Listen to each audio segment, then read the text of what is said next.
Welcome to Liddypod, Beatles banter with Bedford and Beasley.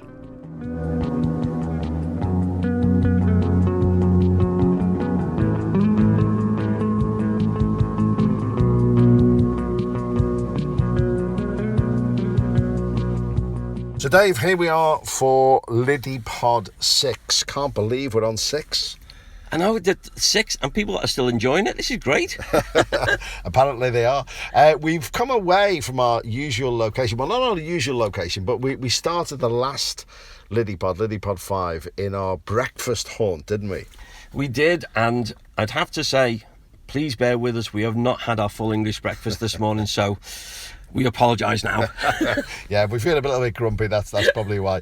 But we're actually not that far away from the tavern where we often meet. We're in an area of Liverpool known as Wavertree. Now, Wavertree in Old English literally means wavering tree, and like so many other places around Liverpool, the villages of Woolton, where that such important meeting of John and Paul took place, West Derby, where the Casbah is located. All of these places were villages in their own right before the town or the city expanded and took them over. And that was also the case in Wavertree, because Wavertree was mentioned in the Domesday Book, and the Domesday Book was created in 1086, so the latter part of the 11th century.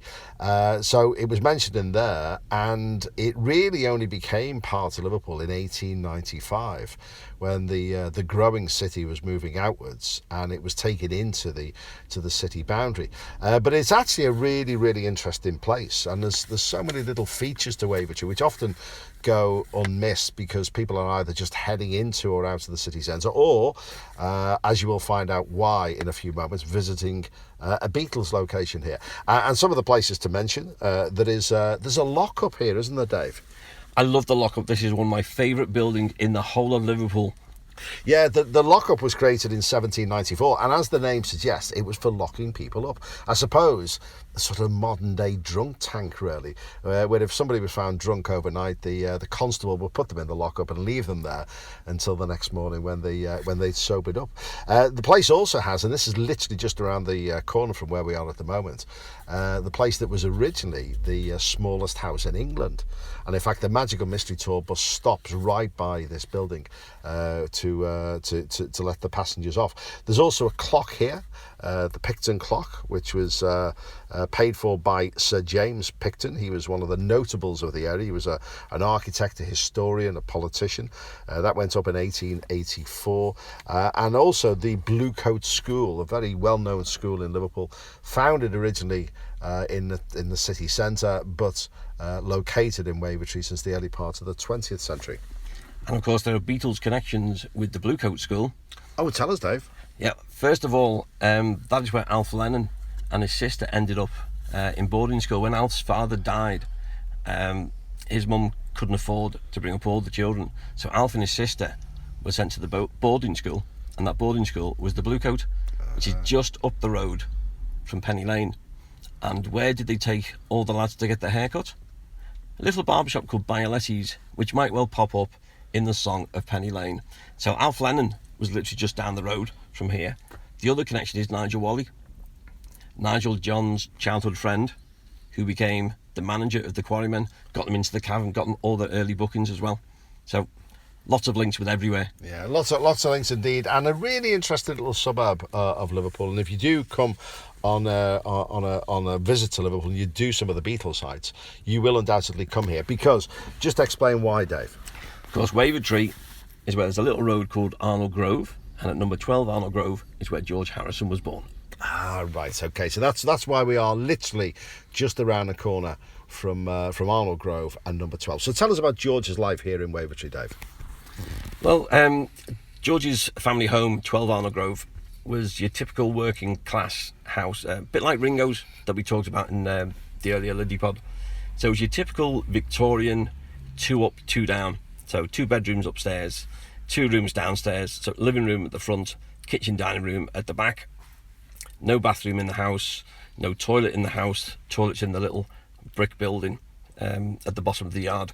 And it's quite good if you do come here on a tour, it's worth standing basically where we are now, looking at the sides of the houses, because you can actually see how narrow the houses are front to back And where they've put an extension now to put in the bathroom, you can see, well, that takes you to the back wall. That's where the toilet was. So these are small houses, but everybody had exactly the same around here. So they just got on with it. So this is what we would call in Britain a typical 2 up, 2 down house. Yeah, absolutely. And whereas that wasn't a massive problem for Ringo, because obviously from the age of 3, his dad had left home, so it was just him and his mum. But George was the youngest of 4 children. Plus, out of all the Beatles, he was the only one who grew up with a stable family life of his mum and dad still together. Because, of course, as I say, Ringo's dad walked out when they were only 3. Paul lost his mum when he was 14. John lost his mum, well, taken away from her when he was 5, and then lost her when he was 17. So it's a small house, it's a working class house, quite basic, but the good thing for George was he had a stable family there. Now that made it a little bit cramped, because you've only got 2 bedrooms, and with there being 4 kids, and there's 12 years between Louise as the oldest and George as the youngest, all crammed into this one room, and probably into one giant double bed, having to top and tail and stuff. So it would have been very, very cosy. Now Louise Harrison, George's sister, brought a book out a couple of years ago called My Kid Brother, and it's about George and her and their family life. So I interviewed her, a lovely chat with Louise, and I asked her what it was like growing up in such a small house. And she said, well, we didn't know any different. All the houses around here are exactly the same. So as kids, you just get on with it. She only realised that they didn't have a bath and a toilet in the house when, after school, she went to a friend's house. They were a bit more well off, and they had a bathroom toilet in the house. So he said, we didn't know any different. And it was a really happy family home. And the parents, Harold and Louise, were lovely people, and gave them every encouragement in life. So that worked out very well for George. And say, born here and lived here till just before his 7th birthday. Yeah, so that's really interesting, that, because living in a house with 6 people, 2 bedrooms, not abnormal at the time, Dave. That was fairly normal, and also had this stable upbringing in the sense that there was no parental breakup and there was no parental loss during his childhood. So in that sense, very, very, very happy. So if he moved away from here just before he was 7, he must have been going to school when he was living at 12 Arnold Grove. Yeah, so in 1948, age of 5, he was enrolled into Dovedale School, which is one of the best primary schools. Not that I'm biased, apart from the fact my daughters went there and I'm the chair of governors, but apart from that, it is still a fantastic school. And of course, that's the school where John Lennon also attended, but John was 2 years above George, was actually in the same class with George's older brother Peter.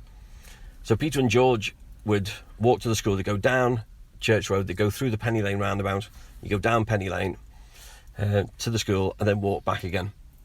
So yeah, a good bit of exercise. The significance of Penny Lane we'll come back to in a future episode, because to really understand what that song means. Yeah, so this was George's area, and it was a nice little place. But you were saying about living in a cramped house, because they were council houses, and I know we mentioned this before with Ringo's house. So you paid a rent to the local council, the local government. Now what you did was, if you had a growing family, you went on the waiting list for a bigger house. So the Harrisons put their name down. 17 years they waited from putting their name on the list till they finally moved. So even before George was born, they were already on the waiting list. But of course, there was a huge housing shortage before the Second World War, and then we lost thousands of houses during the war because of the bomb damage. So it was an even bigger housing crisis after the war. So the waiting lists were huge. So they just had to wait until they could finally get a bigger house. Yeah, that's right. And obviously, being on the waiting list for 70 years might sound terrible, but there were people who at that time didn't have a house because they might have been bombed out of their house. They were living with neighbours or relatives or just friends. So having a house was just put you at the bottom of the list, didn't it, really? Yeah. So interesting. He would have walked, maybe about 10 minutes, 10, 15 minutes to get to Dovedale Road School from here. Yeah, it's a nice straight route, just straight down, say towards the Penny Lane roundabout, and you're there. It's a good school, and in George's recollections, he really enjoyed his time at Dovedale, as did John. You know, it was a good school, but you allowed, if you were creative, as both George and John were, you were allowed that a chance for you to flourish if you are creative, and so they could draw, they could write, they could do all kinds of great stuff. And of course, as John and George would later comment, even though they passed their 11 plus exam to go to grammar school, George says when he went to the Liverpool Institute, most of the time he hated that, because there was no enjoyment, there was no allowance for creativity, and it was all, you have to learn this, cram all this into your head. And so for most kids, yeah, primary school was great. So Dovedale was fantastic for George, though he never met George there, and though of course he never met John while he was there. It was only years later, when they were in the Quarrymen, they realised he'd actually been at the same school. Yeah, that's incredible. Now, a couple of things I want you to clear up here, Dave. First of all, there has been talk, and there was talk a number of years ago, about the date on which George was born. Everybody knows it as the 25th of February 1943. Just tell us what the controversy was. Well, it's whether it went with urban myth, possibly perpetuated by George, who had a very dry sense of humour, just to add a little bit of confusion, because his mum went into labour on the 24th, and George was born not long after midnight. So for many people, that's the night of the 24th, though actually that's the early morning of the 25th. So if you go back to birth certificates and to his baptism certificates, it's all registered at the 25th of February. Though interestingly, when I was talking to Jeff Nugent, who's a great guitarist with the Undertakers, top Liverpool band, he became good friends with George when they lived up in Speke. And Jeff had his birthday on the 23rd. And he remembers George celebrating his birthday on the 24th, even though it was the 25th and not the 24th. Are you with that? Yeah? No, not really. No. So to clear that one up, it's definitely the 25th of February 43. That's great. Now, the other thing is, if people have ever been to Arnold Grove on a tour, they may have seen images of it. People often take photographs here, and take photographs of the sign as well. And underneath the sign of Arnold Grove, there's another little long sign which says unadopted. Tell us what that is, Dave. Well, this goes back to the point that Liverpool only became a city in 1880 under Queen Victoria. Up until that point, you know, all these places, Wavertree, West Derby, like you were explaining before, were little townships in their own right. They were then all adopted into the new city constitution. But little roads like Arnold Grove, and if you've seen pictures, if you haven't, we'll post them on when we do on the YouTube podcast. You see pictures of Arnold Grove. It's a short street. Back then it was privately owned, and so those little streets that were privately owned weren't formally adopted into the new city constitution. So that the private landowner was responsible for the upkeep, particularly of the roads, the pavements, etc. And they were never, and have never, been formally adopted into the city of Liverpool. So technically and legally, there's about 200 unadopted streets all around Liverpool. Yeah, and there are thousands of them around the country, aren't there? But most of them, in my experience, are not labelled as unadopted, so you would only know if you lived there or you happen to work in the departments of the council that had to deal with unadopted roads. But yeah, it's a fascinating thing, and often people do ask about that, don't they? They do ask, what does unadopted mean? Yeah, it's an interesting feature. You're listening to Liddypod, Beatles banter with Bedford and Beesley. So, Dave, getting back to George's life here in Wavertree, in Arnold Grove. I mean, as was the case with most people, your whole life was in that little area, wasn't it? So tell us about some of the places around this area that George would have interacted with. Well, the closest one is the next road, which is Albert Grove. And that's where George's maternal grandparents lived. So quite often, George would spend his time there. You know, if his dad was either in bed or was on a late shift or something, and he was home from school, he'd just go to his grandparents' house. So that's quite handy, just the next little road there. And that's often the way the families lived and stayed in the same area. Most of George's dad, Harold's family, were from Wavertree anyway. So they were all quite close. But that in itself brings a sadness, which is, it tells you what Liverpool was like at the time. It was very sectarian. One of the biggest problems was, as George found out with his family, his dad was a Protestant, or Anglican Episcopalian, all based from the Church of England as we know it. But his mum, Louise, was a Catholic. Now back then that was considered a mixed marriage, and that could have consequences, and it did in George's family, because George's dad, Harold, for marrying a Catholic, was effectively cut off from his family because he was marrying out of his religion. Now this goes back hundreds of years, and we talked about this again with Ringo. The Protestants and the Catholics have hated each other, and it goes back to the Battle of the Boyne over in Ireland. So that's why the troubles have flared there for so many years. So Belfast has been probably the worst of the places for the sectarian violence. But then Glasgow has that issue, and then after that it's Liverpool.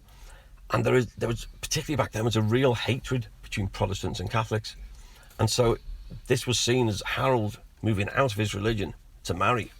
And so that's why he was cut off. And it is sad. And funnily enough, I was looking through an old copy of Merseybeat, and just in the corner there was an advert, and it was quite weird. I had to do a double take.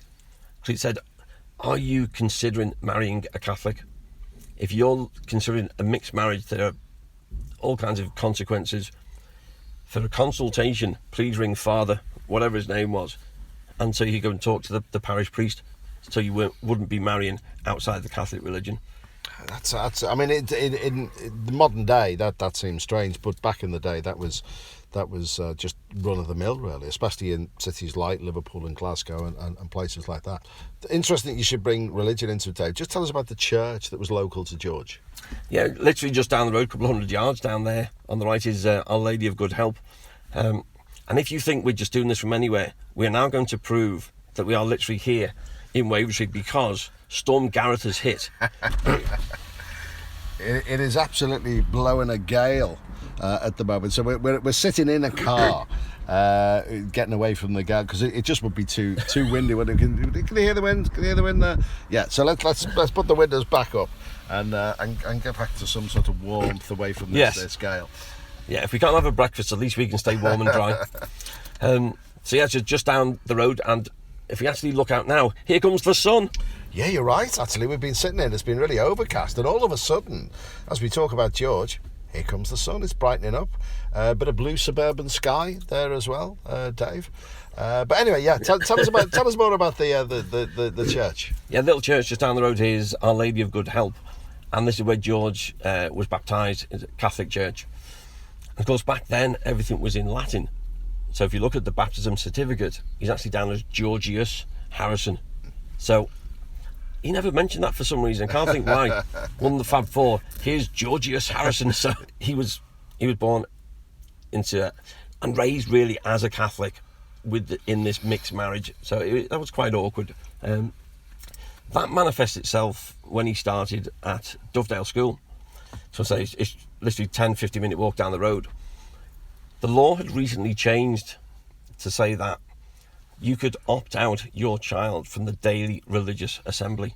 So just clarify, every school would have a period, short time of religious assembly, getting together, active worship in the school. Yeah, you'd have a hymn, and you maybe have a Bible reading or something, a religious thought for the day. And of course that would be backed by the official church of the country, which was the Church of England. So if you were a Catholic and it wasn't a Catholic school, your child would have had to listen to a Protestant daily worship. When the law changed, the parents could then opt them out, and that is what George's parents did. So they were one of the very few in Dovedale School who said yes, they didn't want their son to go to the daily religious worship. So a bit of that religious rebellion started at a very young age, the age of 5. George effectively is being told, because he'd have to explain why he wasn't going in there. So that sort of rebellion starts very, very young, and you think that he's the one you consider the spiritual or the religious Beatle. That rebellion started quite young, and even when he was at the Liverpool Institute, his grammar school, same issue. He could be excluded from that. But what they used to do at the Institute was, if you were late or you're one of these excluded, they'd wait till the religious part had finished. When it came to the notices, all the lads would have to be marched right down the centre of the hall, all eyes looking on them, sit at the very front and be stared at by the headmaster. So it was interesting. Yeah, because, this change in the law didn't mean there was a mass exodus from religious worship. There were actually very, very few people in any one school that would have asked for this. Yeah, because when you look at the logbook in Dovedale, all the register for all the names, etc., George, on that page of 30 names, whatever there is, he's the only one who was excluded. So virtually all of his classmates, everyone in his year, would be in the assembly every morning. George would be kept outside. So, yeah, he would have to be told why this was happening. Yeah, that's really interesting, that, Dave. Really interesting, especially in view of the fact that George ended up as being the most religious of the four of them, without a doubt. Now, just before we move from Wavertree and leave Arnold Grove behind, let's pose a little bit of a question for our Facebook page, Dave, because here in Wavertree there are actually a couple of locations and a road which actually featured in the original lyrics of what went on to be a very, very famous Beatles song. And what we want to do, and you can post your answer on Facebook, what we want to know is what were those locations, and also what was the song as well. Do you think that's a fair question? Well, it is, because we know the answer, so that's always going to be fair. If you want to look up the answer, it's in my first book, Liddypod. How good was that? Blatant sale pitch, come on. That sounds like a good way of doing it. Yeah, so the locations in Wavertree, literally around the corner from where George Harrison was born and lived up to the age of 7, that featured in the original lyrics. And these original lyrics were not actually used in the end, but featured in the original lyrics of a famous song by the Beatles. Tell us what the locations are, and also tell us what the song is as well. Put it on our Facebook page. This is Liddypod, Beatles banter with Bedford and Beesley. I must just mention this from Jennifer. She emailed in and she called us Liddypodlians. Liddypodlians. Yeah. So we started the first episode saying that we're not Liverpudlians, we're Liverpolitans. But now, if you listen to Liddypod, you're a Liddypodlian. That's a great one, that. A Liddypodlian. Yeah. That'll do for me. Who was that, Dave? That was from Jennifer. So thank you for that nice feedback. Also had a couple of suggestions for giving out our MBEs, our Mr. Brian Epstein Awards. Good ones for people mentioned Mona Best, so we'll do that. And an interesting one to do for Astrid. And of course, Astrid was the great photographer and friend of the Beatles out in Hamburg. So that'd be a really interesting one to do as well. So keep those suggestions coming in. And the final one must mention from Carol. She jumping in on the fifth Beatle debate. Now, of course, we posed this to Ken Womack last time. Now, is George Martin or Brian Epstein the fifth Beatle? And she says, as far as she's concerned, to be a fifth Beatle, in spite of the great contributions Brian and George Martin made, you've really got to be a member of the group. So she would go for Stuart Sutcliffe. Well, do you know what? That's an interesting idea, because, yeah, if we are calling the fifth Beatle, then yeah, good point. Good. Was that Carol? That was Carol. So again, thank you for the feedback. It's always great to hear. I'm going to give you little mentions as well. So thanks for the feedback. So don't forget, answer on the competition, and we'll give the answer out next time. Subscribe at liddypod.com and you'll never miss another episode. So, Dave, we've been talking about George Harrison growing up in Arnold Grove in Wavertree, but as you alluded to, he moved from here, didn't he, just before his 7th birthday? Yeah, because it was a small house, and the Harrisons went on the housing waiting list, and they waited 17 years to get a bigger house. They ended up in a new housing estate that was being built on the outskirts of Liverpool, in the far south, an area called Speke. So in 1950, so just before George was 7, the Harrisons moved on to this new housing estate. They went to 25 Upton Green, and they were there then until 1962, when they moved to Mackett's Lane on the edge of Woolton. By a nice coincidence, and as you'll know, there are so many coincidences in the Beatles story. 3 years earlier, the McCartney family had moved onto the same housing estate, so to speak. So when George passed his 11 plus and went on to the Liverpool Institute, he got on the bus, and on the next stop, Paul McCartney got on the bus. And because they had the same school uniform, going to the same school, they became mates on the bus to and from school. And that's where they became friends, and they started then learning guitar together. Now, before you think, well, hang on a minute, you know, there must have been loads of people on the bus with the same school uniform. How would they pick each other out? Explain why chances were that probably they might have been the only two people on that bus with that school uniform on. Yeah, to get to a grammar school, you had to pass the 11 plus exam. Now, schools like Dovedale, where George and John were, they were seen as the schools that would get your child through the 11 plus. Basically, it determined your life at the age of 11, which was why, thankfully, it was stopped. Because if you pass this 11 plus exam, and the one John said it's the only exam he ever tried to pass, you went to a grammar school. If you went to a grammar school, that would get you into the profession.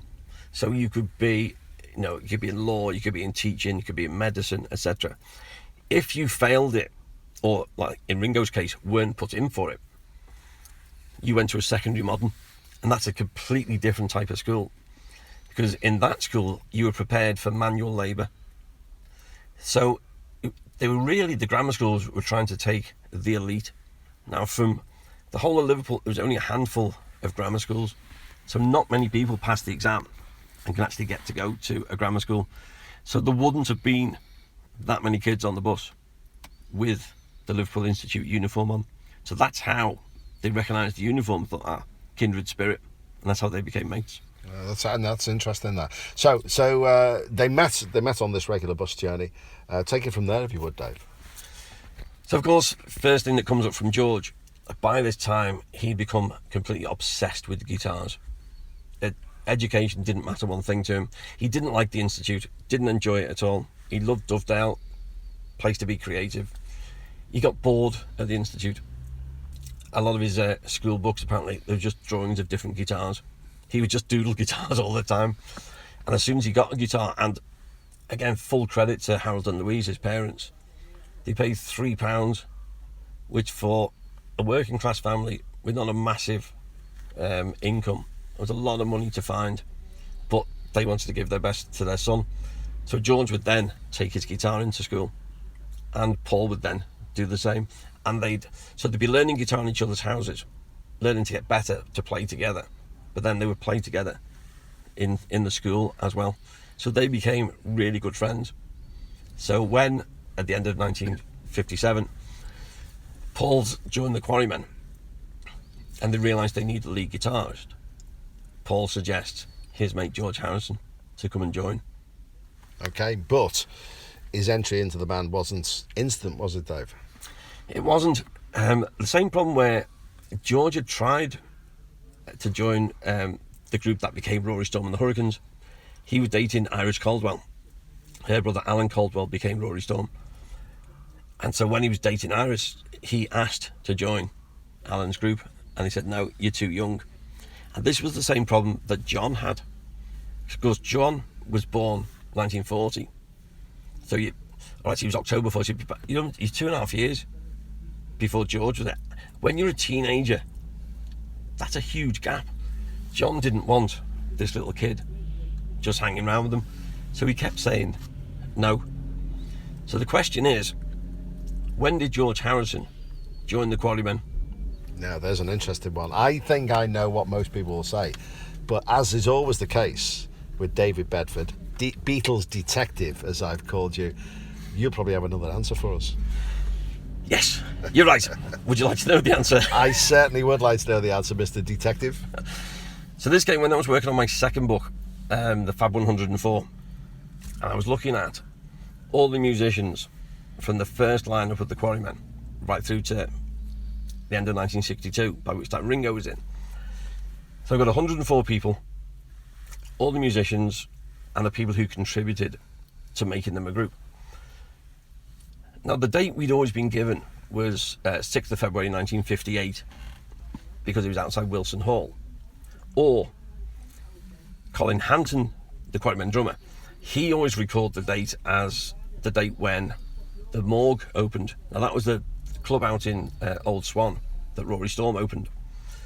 So that was in the March of 58. And George supposedly auditioned that night. So we had these two dates. I think, okay, which one's which?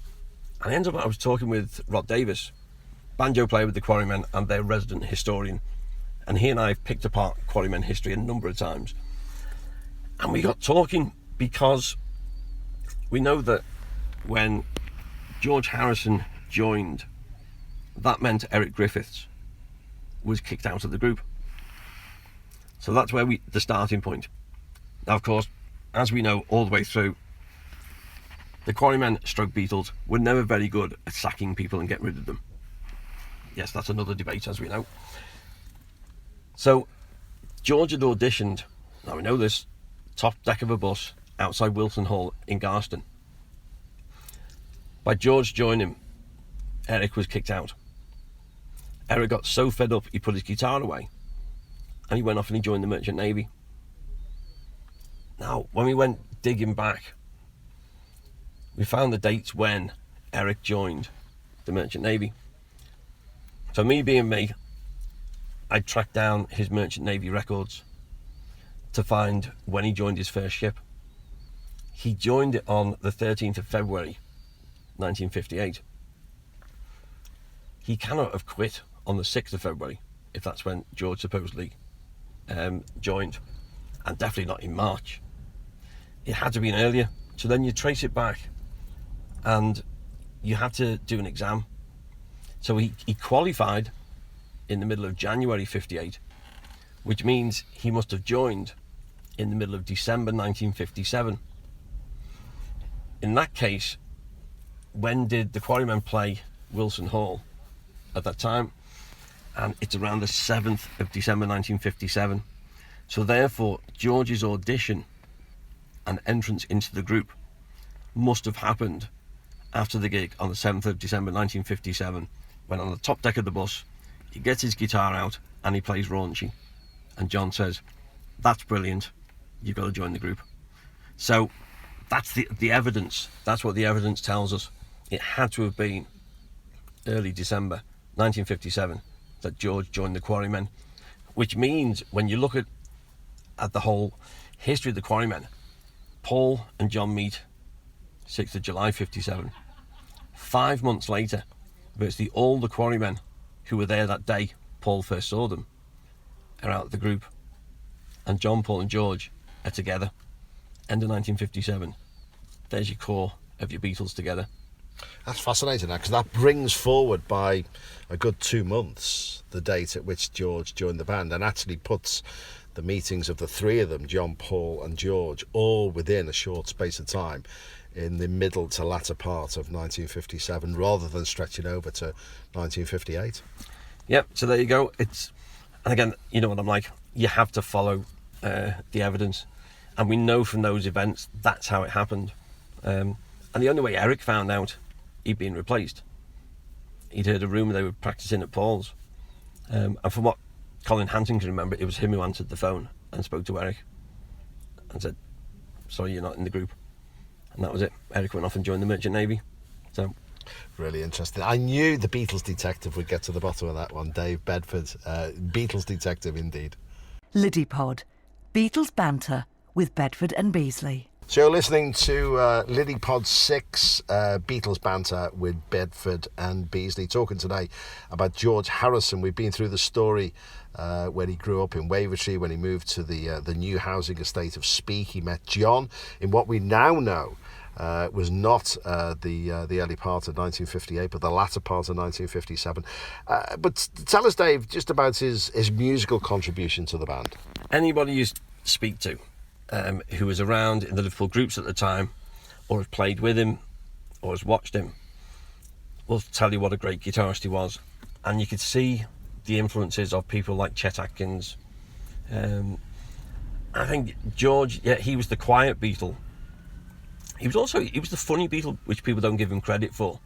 If you think, I think of two crucial meetings in their early history.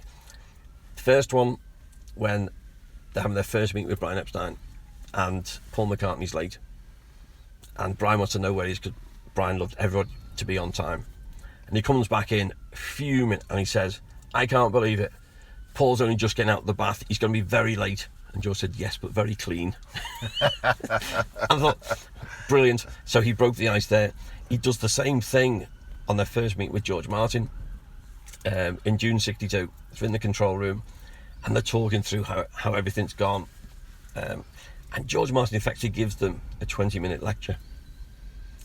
The lads are stunned and says, "Now, is there anything you want to ask, or is there anything you don't like?" Silence, and then George says, "I don't like your tie." Now, of course, it was a risk, but George Martin, having worked with the Goons and everybody, he loved that. And that's because musically it wasn't a particularly exciting audition, but the personalities of John, Paul and George, the Goonish humour, broke through. So he could come up with some really good stuff like that. But musically, it's like we said when we talked about Ringo. You know, go back and listen to the Beatles songs for the drumming. Go and listen to the songs for George's guitar work. Now, he may not have been a great blues lead guitar player like Eric Clapton, but what George contributed, some of those licks he was doing behind John's rhythm guitar, they make the song stand out. And he was a great, great guitarist. Of course, he was a really good singer. Don't forget, until they start making the records, the singing is shared between John, Paul and George equally. It was the only way to survive. And he would get the occasional song on the album. He wasn't writing songs at the beginning. But his guitar work was so integral to the music they were developing.